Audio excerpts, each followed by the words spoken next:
এই সময় যদি এক কাপ গরম চা পাওয়া যায় তাহলে ডাবল মজা। আমি যে ঘরে শুয়ে আছি তার চালা টিনের, কড়মড় ঝড়মড় শব্দে তাতে পড়ছে বৃষ্টির ফোঁটা। কিন্তু গরম চা পাওয়া এই মুহূর্তে সম্ভব না, কারণ চা বানাতে হলে উঠতে হবে আমাকেই, আর আমার উঠতে ভালো লাগছে না। 1 মাস হলো কলকাতায় মামা বাড়িতে উঠেছি, কিন্তু চাকরি বাকরির কোনো খোঁজ খবর নেই। বাড়ি প্রায় ফাঁকা। 3 তলা বিশাল অট্টালিকায় থাকবার মানুষ বলতে আমি আর আমার দিদিমা শান্তিবালা দেবী। নামটা ওই রকম হলে কি হবে, শান্তির লেশ মাত্র নেই জীবনে। সন্ধ্যা থেকে ওর সাড়া শব্দ না পাওয়া গেলেও ওর চিৎকারে সকাল থেকে বাড়িতে কাক চিলের নো এন্ট্রি হয়ে যায়। আমার 3 মামা। 2 মামা কাজকর্মের সূত্রে বাইরে থাকেন। আরেক মামা বছর 10 আগে আত্মহত্যা করেছেন। মায়ের মুখে শুনেছিলাম তিনি নাকি বিরাট বিদ্বান ছিলেন, কিন্তু সারা জীবনে সেভাবে তিনি কিছুই করে উঠতে পারেননি। এখন এই বাড়ির সব ঘরই বন্ধ।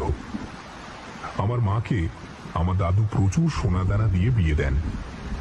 আগেকার দিনে বাবারা মেয়েদের বিয়েতে প্রচুর খরচ করতেন বলে বাড়ির ভাগটাক দিতেন না। আমার মায়ের ক্ষেত্রেও ঘটেছে একই ঘটনা। আমরা সারা জীবন কাটিয়েছি বর্ধমানে। বাবা ছিলেন রেল স্টাফ। বিএ পাশ করে বর্ধমানে কোনো চাকরি জোটাতে না পেরে চলে এসেছি কলকাতা। যেহেতু মায়ের কোনো ঘর নেই এখানে, তাই আমার ঠাঁই হয়েছে বিদ্বান মেজো মামা স্টাডিতে। এটাকে স্টুডিও বলা চলে, কারণ হরেক রকম পুতুল, হাতে আঁকা ছবিতে ঘর ভর্তি। দীর্ঘদিন অব্যবহৃত থাকার কারণে ঘরটায় ধুলোবালি তো ভর্তি ছিলই, এছাড়া পায়রাও বাসা বেঁধেছিল। লোকজন লাগিয়ে সেসব পরিষ্কার করে বসবাসের যোগ্য করা হয়েছে ঘরটাকে। টিনের চালের জন্য হয়েছে মহা সমস্যা। সকালে যেমন গরম, রাতে তেমনই ভ্যাপসা ভাব। এই ঘরেই মামা সুইসাইড করেছিলেন কিনা জানি না। সারাদিন চাকরির জন্য দৌড়ঝাঁপ করতে যা পরিশ্রম হয়, রাতে আর আগ্রহ থাকে না ওসব জানার।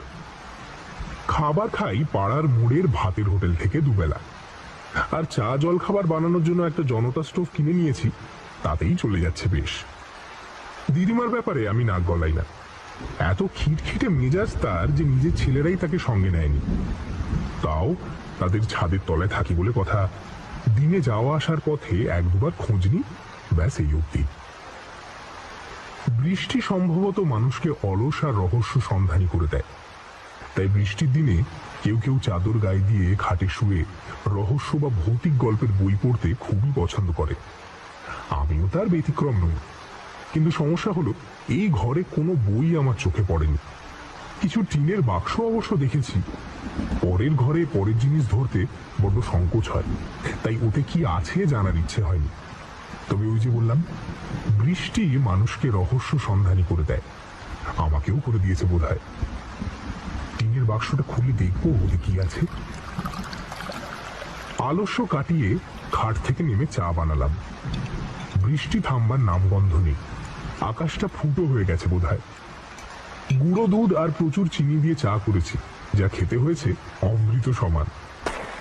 চা খেতে খেতে একটা বিড়ি ধরিয়ে বদ ইচ্ছাটা মাথা চাড়া দিয়ে উঠল।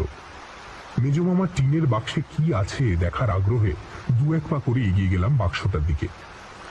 বাক্সটাতে আদ্যিকালের একটা তালা ঝুলছে। এক টান দিতেই ক্যাচ শব্দ করে তালাটা খুলে গেল। জিনিসপত্রে ড্যাম্প লাগার একটা ভ্যাপসা গন্ধ থাকলেও অক্ষত আছে সবই। মডার্ন আর্টের উপর 2-1টা বই, ইউরোপের শিল্প নিয়ে একটা বই, কিছু তেল রঙের কৌটো, 1 সেট তুলি, একটা ডায়েরি, এছাড়া আর কিছুই নেই বাক্সটায়। আমি খুঁজতে গেছিলাম রহস্য। আমি পাতি আর্টসের ছাত্র। মডার্ন আর্ট বা ইউরোপিয়ান আর্ট যে আমাকে আকৃষ্ট করবে না, সেটাই স্বাভাবিক। অবশেষে মনে হলো ডায়েরিটাই খুলে বসি। মুক্ত ঝরানো হাতের লেখায় মামার ডায়েরির প্রথম লাইনটাই আমার খিদে বাড়ানোর জন্য যথেষ্ট ছিল। আমি রহস্যের গন্ধ পেলাম। লেখা আছে, ভূত পিশাচ এসব আমি কিছুই মানি না, তাহলে আমার সঙ্গে যা ঘটছে তার ব্যাখ্যা কি? বিড়ির শেষ অংশটা ছাইদানি গুঁজে পড়তে শুরু করলাম মামার ডায়েরি। ডায়েরির লেখাটা একটু গল্পের ছলেই বলবো এবার। ডায়েরিটার চেহারা দেখে মনে হচ্ছে এটা 10-12 বছরের বেশি পুরনো না, যদিও সাল লেখা আছে ছাপার অক্ষরে 2001। ডায়েরিটা 16 বছর আগেকার হলেও লেখা হয়েছে 2005-06 সালে। লেখালেখির কোনো তারিখ টারিখ দেওয়া নেই। ট্রাঙ্কের ভেতরে আটকে থেকে ডায়েরির মধ্যে এসেছে একটা লালচে ভাব। লেখা হয়েছে গল্পের ছলে, মানে ডায়েরি মানুষ যেভাবে লেখে সেভাবে লেখা নয়। যাক, আজে বাজে না বকে ডায়েরি লেখায় মন দিই। মামা লিখছেন, সকালবেলা ঘুম ভাঙল কোকিলের ডাকে। বসন্ত মনে হচ্ছে এসে পড়েছে। বেশ কয়েকদিন ধরে মনটাও বেশ খুশি খুশি আছে। খুশি থাকার কোনো কারণ নেই, তবুও খুশি। সকাল থেকে এই ভাবটা থাকে। বিকেল হলে আর থাকে না, তখন ভয় ভয় করে। স্টাডিতে ঢুকতে ইচ্ছে করে না। সে সারাক্ষণ বিরক্ত করে আমাকে। মানুষ হিসেবে আমি চূড়ান্ত অসফল। এই ভাবটা একমাত্র তার কাছে গেলেই আমি ভুলে যাই। তবুও তাকে কেন ভয় পাই সেটা বুঝতে পারি না। আমি ছাড়া তাকে কেউ দেখতে পায় না, এটাই ভয়ের প্রধান কারণ হতে পারে। আমি অবশ্যই নিজেই এর জন্য দায়ী। আমার আর্ট কলেজের জীবন শেষ হওয়ার পর থেকে তো আমি কিছুই করতে পারিনি। আমার এখনকার পরিস্থিতি কাউকেই বলতে পারি না। লোকে এসব শুনলে ভাববে আমি নির্ঘাত পাগল। 1 বছর আগে আমার বিদেশ যাত্রায় আমার জীবনে ডেকে এনেছে এই অভিশাপকে। মধ্যযুগের বর্বরতার উপর কাজ করে হঠাৎ খ্যাতির চরমে পৌঁছানোর বাসনায় আমাকে এই অন্ধকারের জগতে টেনে আনলো। আমার হতাশা এর পেছনে প্রধান কারণ। হতাশ মানুষ ভুল করে বেশি। আমিও হতাশার মধ্যেই ইটালিয়ান আর্টের মোহে পড়ে বানিয়ে ফেললাম তাকে। আমি যখন তার নির্মাণ কাজ শেষ করি, আমি আমার তৈরি মূর্তিটাকে ভেবেছিলাম তিনি বোধহয় কোনো দেবী হবেন। কিন্তু ভুল ভাঙা শুরু হলো 2 দিন পর থেকে, যখন চোখে পড়ল আমার স্টাডিতে মশা, মাছি, আরশোলা, টিকটিকি, এমনকি ইঁদুরের বংশ শেষ হয়ে যাচ্ছে। ঘরটার আবহাওয়ার হঠাৎ পরিবর্তনও একটা অস্বাভাবিক ব্যাপার। শীত চলে গিয়ে বসন্ত চলে এলেও আমার স্টাডিতে রাতের বেলা বিরাজ করে নরকের শীতলতা। যদিও নরক ঠান্ডা কিনা আমি জানি না, তবে ইঁদুর মরা গন্ধ আর প্রত্যেক দিন সকালে ছিন্ন ভিন্ন ইঁদুরের দেহ আমাকে বেশ চিন্তায় ফেলল। আমি রাতে স্টাডিতে শোয়া শুরু করলাম। পোকামাকড়ের এরকম আকস্মিক মৃত্যুর কারণ আমাকে জানতে হবে। অসম্মান আর অর্থাভাব আমার অনুভূতিগুলোকে ভোঁতা করে দিয়েছিল। রাগ, ভয়, লজ্জা, ঘেন্না, আকাঙ্ক্ষা সবই নষ্ট হয়ে গেছে আমার। তাকে দেখে আমার যেমন ভয় পাওয়ার কথা তা পেলাম না বোধহয়। এক পূর্ণিমার রাতে ঘর ভর্তি জ্যোৎস্নায় তাকে আমি দেখলাম। তার সাপদের মতো 2 চোখ জ্বলছে। মুখ থেকে বেরিয়ে আসছে একটা হিংস্র গোঙানি। সাদা ধবধবে গায়ের রং, কালো পোশাক পরা, হাতের নখ ঈগলের মতো ধারালো। ঠোঁটের কষে শুকিয়ে গেছে লেগে থাকা রক্ত। সারা ঘরময় সে দ্রুত ঘুরে বেড়াচ্ছে। তার শিকার সে খুঁজে বেড়াচ্ছে। খানিক বাদে ঘরের কোণ থেকে ভেসে আসা ঝিঁঝি পোকার শব্দ আর শুনতে পেলাম না। সে তার শিকার পেয়ে গেছে। আর দেখতে পেলাম না তাকে। পরদিন ভাবার চেষ্টা করলাম তাকে আমি পেলাম কি করে। কোন মাহেন্দ্রক্ষণে আমার মাথায় এলো এমন একটা মূর্তি তৈরি করার ইচ্ছে। উত্তর আসতে লাগলো নিজে থেকেই। কলকাতার মতো জায়গায় লবি শক্ত না হলে টিকে থাকা যায় না। বড় বড় শিল্পীদের পাশে আমিও টিকে থাকতে পারিনি। আর্ট কলেজের উচ্চ ডিগ্রি আমার সঙ্গে কোনোভাবেই সহযোগিতা করেনি। 2-1 বার এদিক ওদিক 1-2 প্রদর্শনী আমাকে সেরকম সম্মান এনে দেয়নি। সারা বছরে হয়তো একটা মডেল বা ছবি বিক্রি করেছি, যাতে ভাত জোটার কথা না। নিজের লোকেদের কাছে কাঁটা হয়ে বেঁচে থাকতে ইচ্ছে হয়নি, তাই বিজ্ঞাপনের আঁকা আঁকির কাজ বেছে নিই। সেখানেই কাজ করতে করতে যখন হতাশা গ্রাস করতে লাগলো, তখন আমার পরিচয় হলো রজা পাবলোর সঙ্গে। ওর সঙ্গে পরিচয় হয় একটা প্রদর্শনী দেখতে গিয়ে। ছেলেটির বাড়ি ইটালি। রোমে তার বাবার বিরাট আর্ট অ্যান্ড স্কাল্পচারের ব্যবসা। কথায় কথায় আমার সঙ্গে তার ভাব জমল। একদিন আমার স্টাডিতে তাকে আমন্ত্রণও জানালাম। দুই ভিন্ন ভাষাভাষী মানুষের মধ্যে গড়ে উঠল বন্ধুত্ব। সে এক বোতল বিদেশি পানীয় এনেছিল, মনে আছে আমার। তা পান করতে করতে ভোর রাত অবধি চলল গল্পগুজব। আমার আর্টওয়ার্কের উচ্ছ্বসিত প্রশংসা করল সে। আমার আঁকা পিকাসোর দি ওল্ড গিটারিস্টের কপি, দ্য ড্রিমের কপি, সালভাদোর দালির দ্য বার্নিং জিরাফের কপি বা Christ of Saint John of the Cross দেখে সে অভিভূত হয়ে পড়ল। এছাড়াও আমার তৈরি বেশ কিছু মূর্তি সে খুব মন দিয়ে দেখল। তার মধ্যে অবন ঠাকুর, রামকিঙ্কর বেজ, যামিনী রায় সবার আঁকাই ছিল। এছাড়া ছিল আমার নিজের কিছু করা ছবি। প্রকৃতি এবং মা কালী নিয়ে আমি বেশ কিছু কাজ করেছিলাম, যা এদেশের কেউই সমাদর করেনি। পাবলো কিন্তু সেগুলো দেখে মন্ত্রমুগ্ধ হয়ে গেল। সে বলল, এসব ডাক আর্টের নাকি রোমে বেশ কদর আছে। বহু ইউরো খরচ করে সেখানকার ধনীরা এসব কিনে নিয়ে যায়। আমাকে সে আমন্ত্রণ জানালো তার দেশে। সেই মুহূর্তে আমার কাছে পয়সা ছিল না যে বিদেশ গিয়ে প্রসিদ্ধ চিত্রকরদের কাজ দেখি। আমার কাছে তার অফার আশীর্বাদের মতো ছিল। আমিও হ্যাঁ বলে দিলাম। আমার সঙ্গে তার দেখা হওয়ার পর কেটে গেল বেশ কিছু মাস। আমাকে আমন্ত্রণ জানিয়ে সে ভুলে গেলে আমার কিছু করার ছিল না, কারণ অত টাকা আমার নেই যে একা একা ইটালি গিয়ে তার সঙ্গে দেখা করি। একদিন অফিস থেকে ফিরেছি, এক ক্লায়েন্টের কাজ নিয়ে বসেছি বেশ মনোযোগ নিয়ে। দাদা হঠাৎ ঘরের দরজায় টোকা দিলেন। বাইরে যেতে হাতে দিলেন একটা খাম। বললেন, তোর একটা কুরিয়ার এসেছে রোম থেকে। ঘরে এসে খুললাম সেটা। দেখলাম 1 মাস পরের ডেটের একটা প্লেনের টিকিট, সঙ্গে একটা 2 লাইনের চিঠি। তাতে লেখা, বন্ধু, তোমার জন্য ভালো কাজের অফার আছে এখানে, চলে এসো। টিকিট পাঠালাম, সাথে ঠিকানা। তারপর 1 মাস ধরে ভিসা পাসপোর্টের জন্য দৌড়দৌড়ি করে পেয়ে গেলাম ইটালি যাওয়ার সবুজ সংকেত।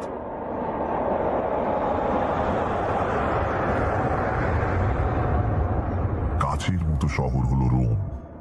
শিল্প, স্থাপত্য, ভাস্কর্যের নমুনা চারিদিকে ছড়িয়ে ছিটিয়ে আছে। পাবলো পরিবারের থেকে দারুণ খাতির আর অভ্যর্থনা পেলাম। 2 দিন স্রেফ ঘুরে বেড়িয়ে কাটলো আমার। রোমের ন্যাশনাল মিউজিয়ামের ভেতরে ঢুকে হারিয়ে গেলাম শিল্পের জগতে। অগাস্টাসের সময়কার কাজকর্ম, গিয়ান লোরেনজো বার্নিনির আর্টওয়ার্ক পাগল করে দিল আমায়। কিন্তু এত আনন্দের মধ্যে আমি ধরতে পারিনি আমার সুখের দিন শেষ হয়ে আসছে। পরদিন আমি দেখা করলাম রজারের বাবা পাউলিনির সঙ্গে। দেখা করালো রজারই। উনি আমাকে একটা অফার দিলেন। 16 এবং 17 শতকে ইটালিতে ডাক আর্টের খুব প্রচলন বাড়ে। বেশ কিছু আর্টিস্ট এই সময় তাদের কীর্তির দ্বারা অমর হয়ে যান। আমাকে তাদের ওই কাজগুলোর কপি বা ডামি তৈরি করতে হবে। প্রত্যেক ছবি পিছু আমি পাবো 2000 ইউরো।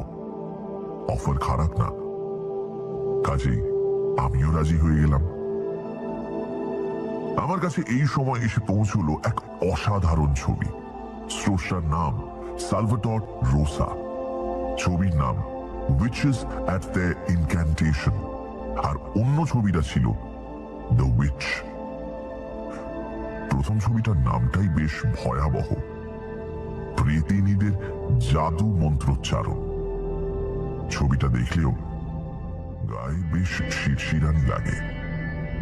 গাছ থেকে ঝুলছে প্রেতের লাশ, চারদিকে প্রেত পিশাচরা এক প্রেতিনীকে ঘিরে তাদের নরক অনুষ্ঠান সমাধা করছে।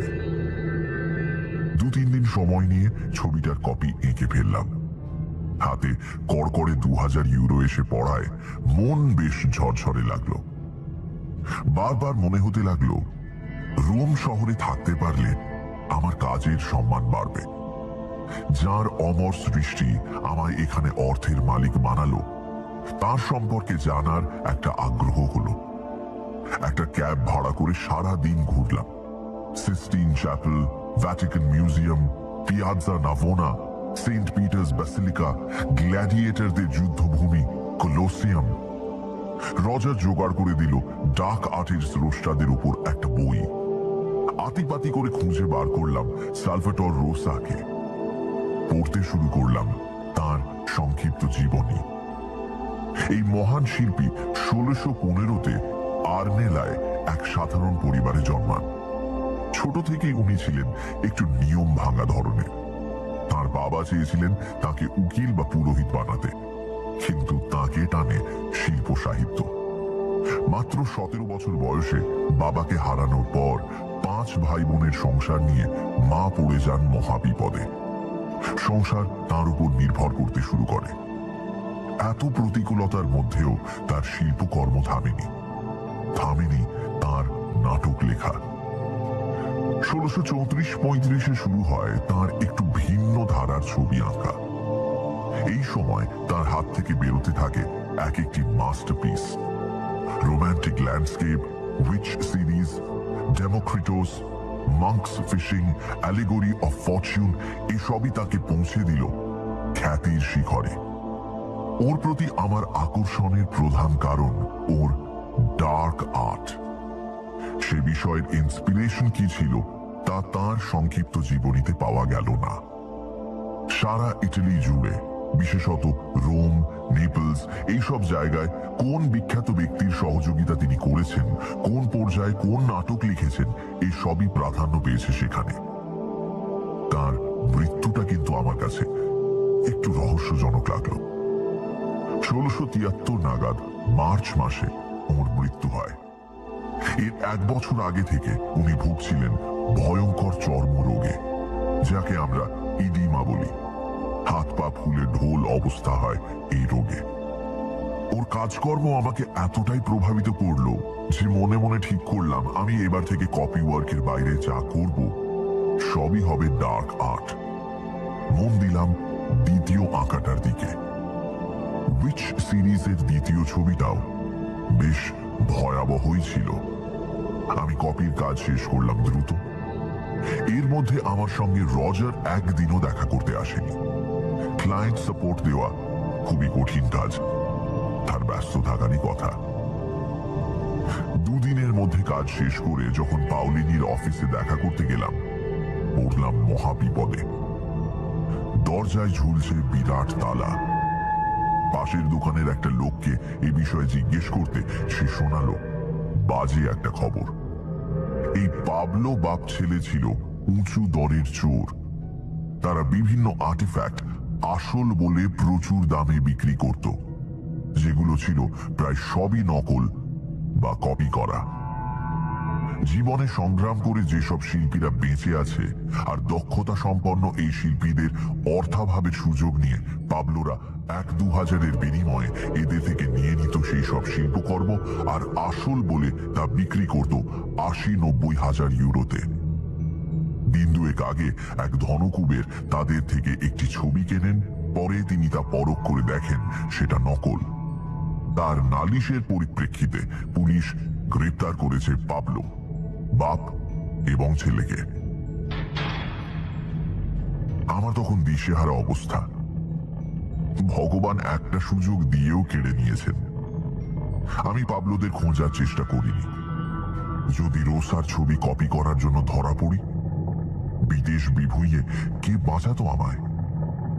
ভারতীয় টাকায় আমার কাছে তখন 1,40,000 মতো আছে। ফিরে এলাম দেশে। বাড়ি ফিরতে খরচা হলো 25,000 মতো, আর বাকিটা জমিয়ে দিলাম ব্যাংকে। আমার ব্যাগে তখনও রোসার সেই ছবিটা, দ্য উইচ। কলকাতা ফিরে চাকরি পেতে বেশ বেগ পেতে হলো। একে একে বিক্রি করতে আরম্ভ করলাম যামিনী রায়, রবীন্দ্রনাথ। এক রাতে নিজের খেয়ালে ক্লে আর কাঠ দিয়ে শুরু করলাম কাজ। রোসার দ্য উইচের অনুকরণে একটা মূর্তি তৈরির খুব ইচ্ছে হলো। দিন ছয়েকের চেষ্টায় বানিয়ে ফেললাম 2 ফুট আকারের এক মূর্তি। ব্রঞ্জ কালারের ফিনিশিং দেওয়াই সাব্যস্ত করলাম মনে মনে। সপ্তম দিন সারা রাত জুড়ে চলল রং করার কাজ। ভোর রাতের দিকে যখন রং করা প্রায় শেষ, তখন ব্লেড দিয়ে মূর্তির পায়ের কাজটা নিখুঁত করতে গিয়ে আমার বুড়ো আঙুলটা কেটে গেল। ঝরঝর করে রক্ত পড়তে লাগলো। মূর্তিটার পাগুলো রক্ত স্নাত হয়ে উঠল। হাতে অনেকক্ষণ ডেটল চেপে রাখার পর রক্ত বন্ধ হলো।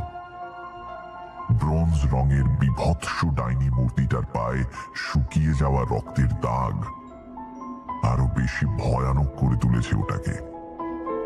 তুলোয় অ্যালকোহল লাগিয়ে খুব সাবধানে মূর্তিটার পাগুলোকে পরিষ্কার করলাম, না হলে রং বা ক্লেগুলোর ক্ষতি হতে পারত। এর কিছুদিন পর থেকেই শুরু হলো নানা উপসর্গ। আমার ঘরের পোকামাকড়ের নির্বংশ হওয়ার পালা। তাকে দেখার পর আমার ভয় করেছিল ঠিকই, কিন্তু সে আমার কোনো ক্ষতি করত না। তারপর এক রাতে আমি আর সেই পিশাচিকে দেখতে পেলাম না। খুব সুন্দর একটা গন্ধে আমার ঘুম ভেঙে গেল সেই রাতে। আমার বোধহয় হ্যালিউসিনেশন হচ্ছিল। দেখলাম এক সুন্দরী যুবতীকে। সে জানলার গড়াত ধরে দাঁড়িয়েছিল। তার গায়ে একটা সুতো ছিল না। অসাধারণ সুন্দর তার শরীরের প্রত্যেকটা বাঁক। তাকে পাওয়ার দারুণ কামনা হলো। সে একটাও কথা না বলে আমার পাশে এসে শুয়ে পড়ল। বুঝলাম না সে আমার মনের কথা কিভাবে বুঝেছিল। এক নৈসর্গিক আনন্দে আমার সারা রাত কাটল। দেহ সুখ কাকে বলে সে বুঝিয়ে দিল আমায়। এরপর প্রত্যেক পূর্ণিমায় আদিম আনন্দে মিলিত হতে লাগলাম আমরা। তার একটা নামও দিলাম আমি, রাতপরী।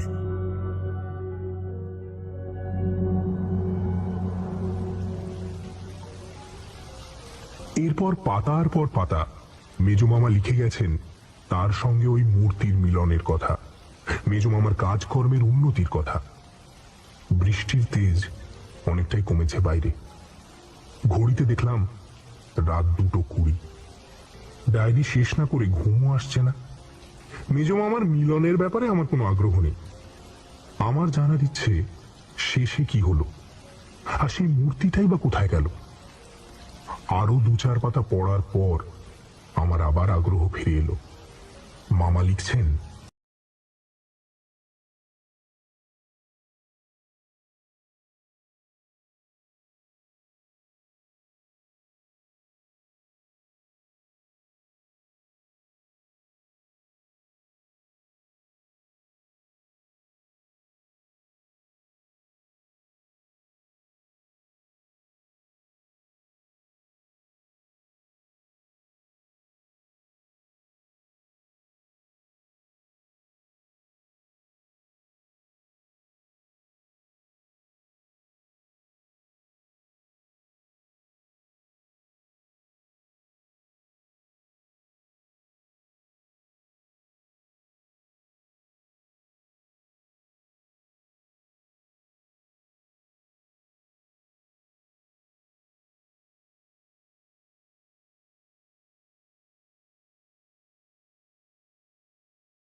জানি না শেষ পাতাটায় কি লেখা আছে, কারণ যা ঘটেছে ঘটেছে এই ঘরেই। ভয় নিয়ে উল্টালাম শেষ পাতা। লেখা আছে, হে আমার পরবর্তী প্রজন্ম, আমি তাকে বন্ধ করে যাচ্ছি আমার স্টাডির 3 ফুট বাই 3 ফুটের বড় টিনের ট্রাঙ্কটার মধ্যে। আমার মন বলছে বন্ধ থাকা অবস্থায় সে কারো ক্ষতি করবে না। যে তাকে মুক্ত করবে তার উদ্দেশ্যে বলছি, ওকে পুঁতে ফেলো মাটির নিচে। তার পাশে আমার জীবনে অর্জিত সমস্ত অর্থ আমি রেখে গেলাম। যে তাকে মুক্ত করবে সেই অর্থের মালিক হবে কার্যত সেই। আজ অমাবস্যা, আজ আমার মৃত্যুদিন। আজ আমি নিজের আত্মবলিদানের দ্বারা ধুয়ে ফেলব তাকে নির্মাণ করার পাপ। যে আমার এই ডায়েরি খুঁজে পেয়ে পড়বে, এটা তাকে বলে গেলাম। সে এই ডায়েরি যে টিনের বাক্সে পেয়েছে তার তলায় একটা বড় ট্রাঙ্ক আছে।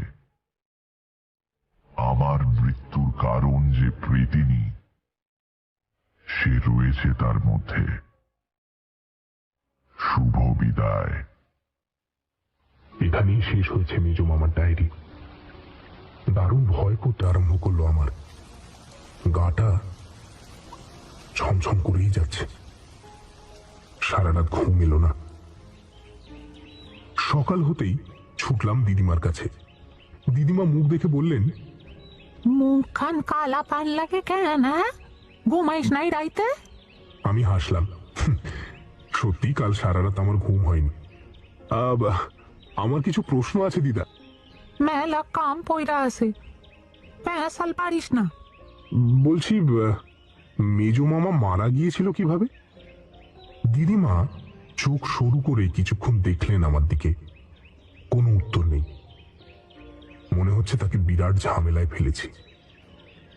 কাপড়ের খুঁট দিয়ে চোখের জল মুছলেন দিদিমা। তারপর বলতে শুরু করলেন,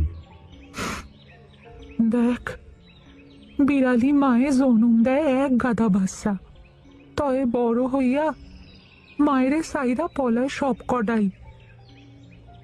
তোর দাদায় মরণে এদের ভরসায় ফেলা গেল আমারে, পলায় গেল সব কটাই।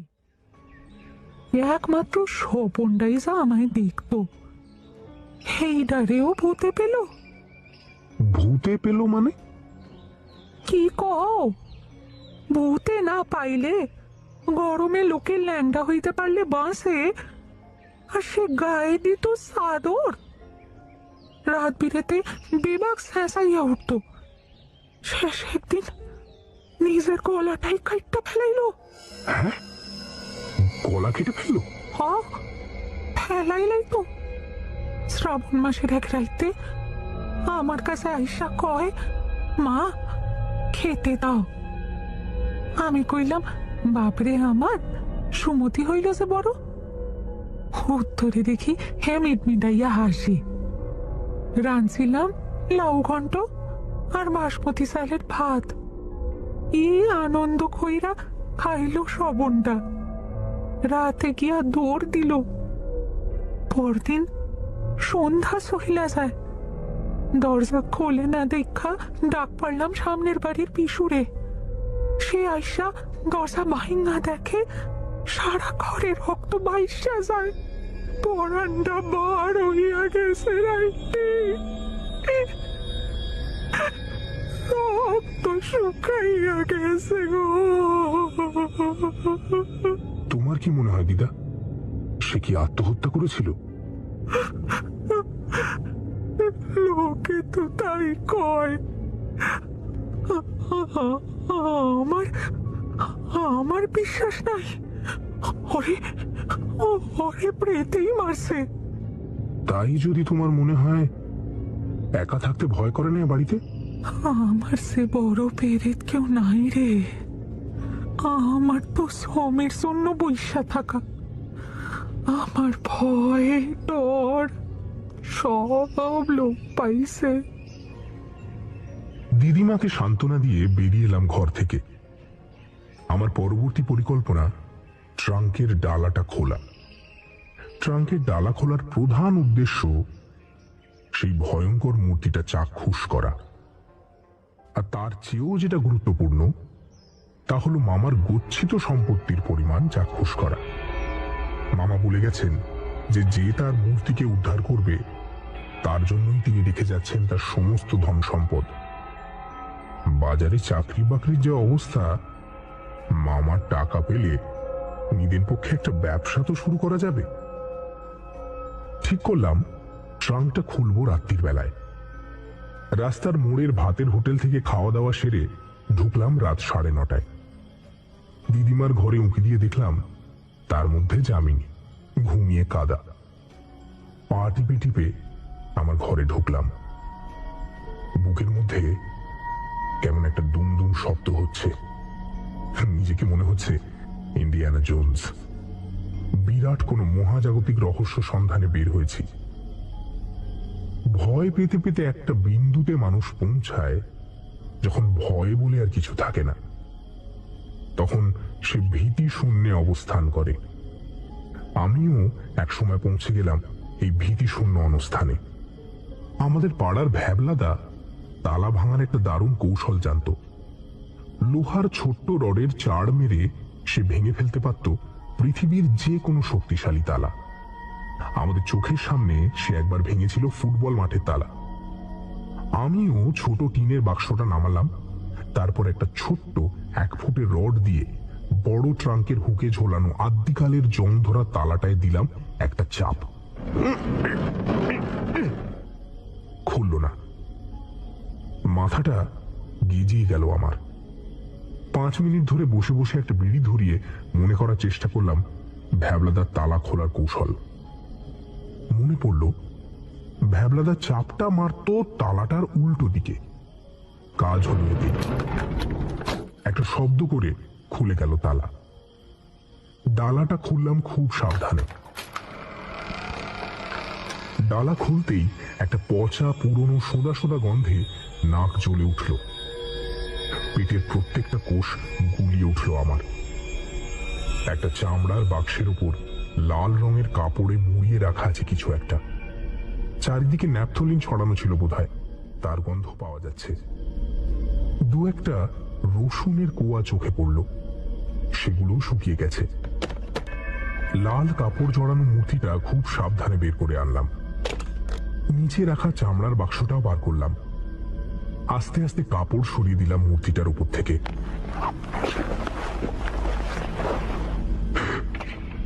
এত ভয়ঙ্কর মূর্তি আমি আগে কখনো দেখেছি বলে মনে হয় না। মাথার মুকুটে কিলবিল করছে অনেকগুলো সাপ। হাত পাগুলো কঙ্কালের। মুখ থেকে বেরিয়ে আসছে সাপের চেরা জিভ। চোখে অস্বাভাবিক ক্রূরতা, যেন ধ্বংস করতে গিয়ে জন্ম হয়েছে। হাতে ধরা আছে একটি বিষধর সাপ। আমার শরীর অসুস্থ লাগছিল। ওটা যেমন ভাবে রাখা ছিল সেভাবেই রেখে দিলাম। একটা মূর্তি দেখে এরকম হওয়ার কথা নয়। এমন একটা গাবনি গাবনি ভাব হলো আমার। ভয়টা আবার মাথা চাড়া দিয়ে উঠল। মনে পড়ে গেল নিজ আমার ভয়ানক পরিণতির কথা। কিন্তু বাক্সটা খুলে আমায় যে একবার দেখতেই হবে ভেতরে কি আছে। বাক্সে জং ধরে গেছে। খুলতে বহু কসরত করতে হলো।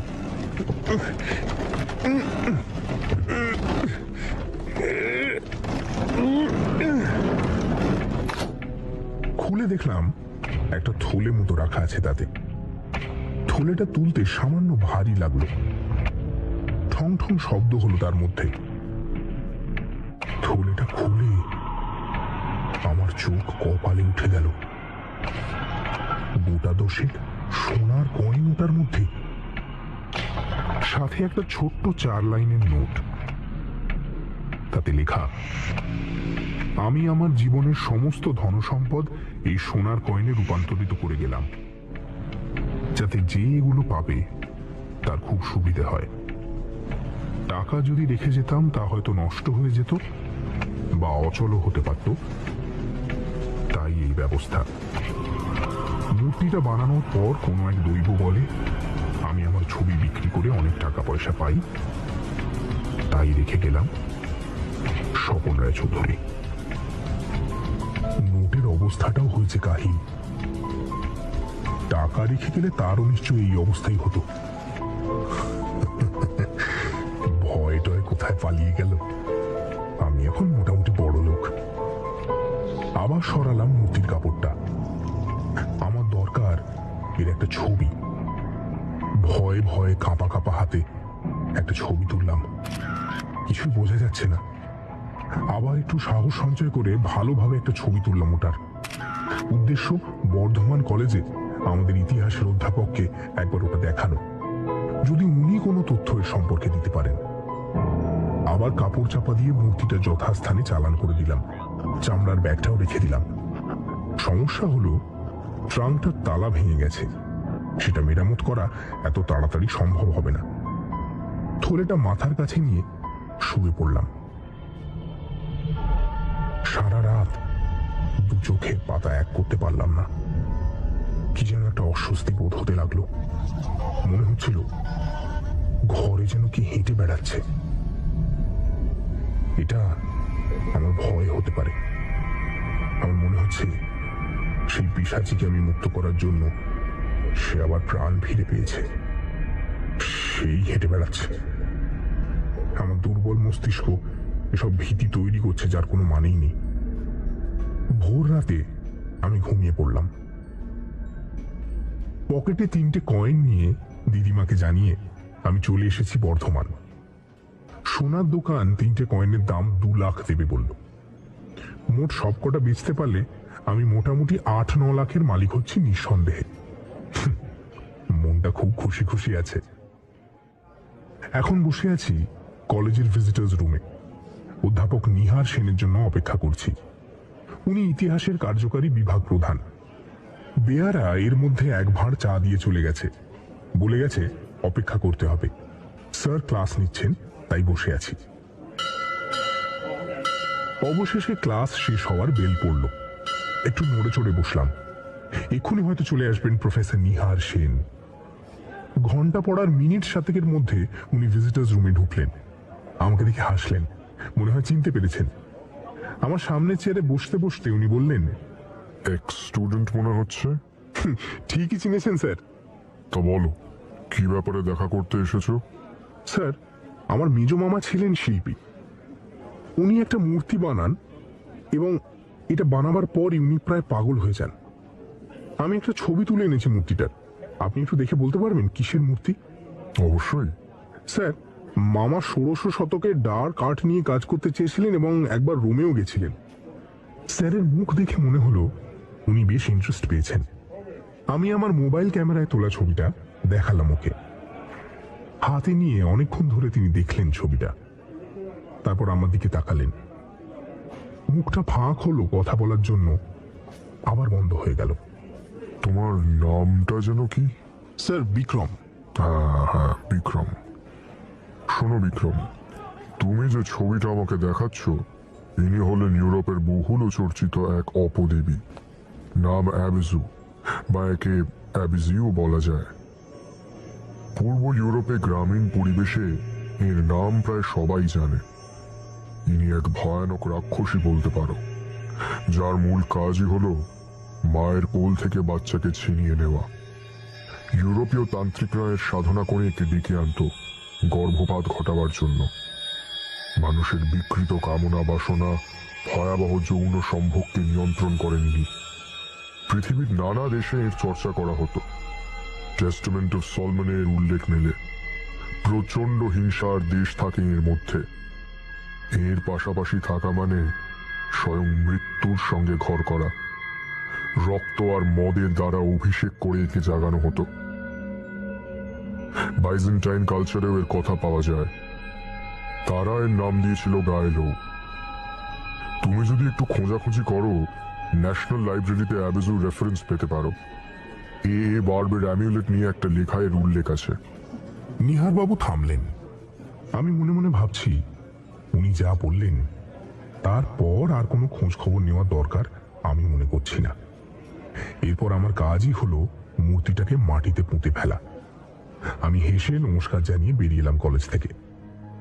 সারাদিন ঘোরাঘুরি করে বিক্রি করলাম 3টে সোনার কয়েন। শেষমেশ দাম পেলাম 2.5 লাখ। বাকিগুলোকে সংরক্ষণ করেছিলাম মামার বাড়ির ওই ঘরের আলমারির লকারে। সারাদিন ঘোরাঘুরির জন্য শরীর ছিল ক্লান্ত। কোনো মতে 2টো রুটি খেয়ে শুয়ে পড়লাম বিছানায়। শুতে শুতেই বেশ ঝোড়ো হাওয়া শুরু হলো।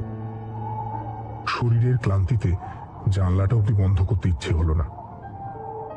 শুয়ে শুয়ে দেখতে লাগলাম ঘরের জিনিসপত্রের ওলট পালট। মা এসে জানলার কপাট বন্ধ করে আমাকে কিছু বলার আগেই আমি ঘুমিয়ে কাঁদা। একটা বাজে স্বপ্ন দেখলাম ঘুমের মধ্যে। এক অপরূপা সুন্দরী মেয়ে টেনে টেনে আমার জামা কাপড় খুলে নিচ্ছে। তাকে দেখে আমার কাম জাগার কথা, কিন্তু ভীষণ ভয় করছে আমার। সকালে মায়ের কান্নার শব্দে ঘুম ভাঙল। বিষয় কি জানার জন্য মায়ের ঘরে ঢুকতে দেখলাম বাবা থমথমে মুখে বসে আছে। একভাবে হাপুস নয়নে কেঁদে যাচ্ছে মা। বাবা উঠে এসে বলল, বীরু, কলকাতা যেতে হবে, রেডি হয়ে নে। কেন? আমার তো আজই যাওয়ার কথা। এত হুড়োহুড়ি কিসের জন্য? তোর দিদিমা মারা গেছেন। আমি আকাশ থেকে পড়লাম। দিদিমাকে তো আসার সময়ও ঠিকঠাকই দেখে এলাম। তোদের মামা বাড়ির পাশের বাড়ির বিশু সকালে বারান্দায় দাঁত মাজতে গিয়ে দেখে উঠোনে তোর দিদিমা উপুর হয়ে পড়ে আছেন। ওদের বারান্দা থেকে তোর মামার বাড়ির উঠোনটা পরিষ্কার দেখা যায়। সঙ্গে সঙ্গে পুলিশে জানায় ওরা। পুলিশ আমাদের আর তোর মামাদের খবর দিয়েছে। আধ ঘন্টার মধ্যে কলকাতার উদ্দেশ্যে বেরিয়ে পড়লাম আমি, বাবা আর মা। মর্গ থেকে বডি পেতে পেতে রাত 8টা বাজলো। ইতিমধ্যে খুব সাবধানে লোকচক্ষুর আড়ালে বার করে নিলাম মূর্তিটাকে। একটা খবরের কাগজে মুড়িয়ে তারপর সেটা ঢুকিয়ে নিলাম একটা বড় প্লাস্টিকের ব্যাগে। মনে মনে ঠিক করলাম মাটিতে পোতার সময় আমার কাছে নেই, বরং গঙ্গায় ভাসিয়ে দেওয়া অনেক সোজা। আমার হঠাৎ মনে হলো তাকে আমি মুক্ত করে ফেলেছি। দিদিমার এই অকস্মাৎ মৃত্যুর জন্য সে দায়ী নয় তো? পুলিশ রিপোর্ট দেবে 2 দিন পর। আপাত দৃষ্টিতে তাদের মনে হয়েছে হঠাৎ ম্যাসিভ হার্ট অ্যাটাক। যাই হোক, পুলিশ করবে পুলিশের কাজ, আমি করব আমার। এই মূর্তিটাকে আর কারুর মৃত্যুর কারণ হতে দেওয়া যাবে না। আমরা যখন বডি নিয়ে নিমতলা ঘাটে পৌঁছলাম তখন রাত 11টা। সবার ব্যস্ততার সুযোগ নিয়ে আমি গঙ্গায় ভাসিয়ে দিলাম মূর্তিটা। যাক, বাঁচা গেল। কাঠ আর ক্লের মূর্তি বলে অনেকক্ষণ ভেসে ভেসে যেতে দেখলাম ওটাকে। অন্য কিছু দিয়ে তৈরি হলে ডুবে যেত অনেক আগেই। কাজ মিটতে মিটতে রাত 2টো বাজলো। বাবা ওই রাতে বর্ধমান ফিরে যেতে পারল না। ছোট মামা ওর ঘরের চাবিটা মাকে দিলেন। বড় মামা, মা, বাবা আর আমি ফিরে এলাম এ বাড়িতে। ছোট মামা থাকেন দক্ষিণ কলকাতায় তার শ্বশুর বাড়িতে, তিনি চলে গেলেন। বড় মামা কর্মসূত্রে থাকেন দুর্গাপুর। আমরা এসে হাত পা ধুয়ে যে যার ঘরে শুতে যাওয়ার জন্য তৈরি হলাম। মা আমাকে অনেকবার তাদের সাথে শুতে বলল, কিন্তু ওই টিনের চালের ঘরটা আমার অভ্যেস হয়ে গেছে। সিঁড়ি দিয়ে গুনগুন করে গান গাইতে গাইতে উঠলাম। আর ভয় নেই, তাকে আমি ভাসিয়ে দিয়েছি, আর চিন্তারও কোনো কারণ নেই। নিশ্চিন্তে দরজার শিকলটা খুললাম। ঘরের মধ্যে সুন্দর চাঁদের আলো পড়েছে। ঘরে ঢুকে দরজা বন্ধ করে পেছন ফিরতেই ভয়ে আমার হৃদযন্ত্র বিকল হয়ে গেল। ও কি? এক অপরূপা সুন্দরী মেয়ে দাঁড়িয়ে আছে জানলার পাশে। আর আমার খাটের ওপর ওই মূর্তিটা শোয়ানো।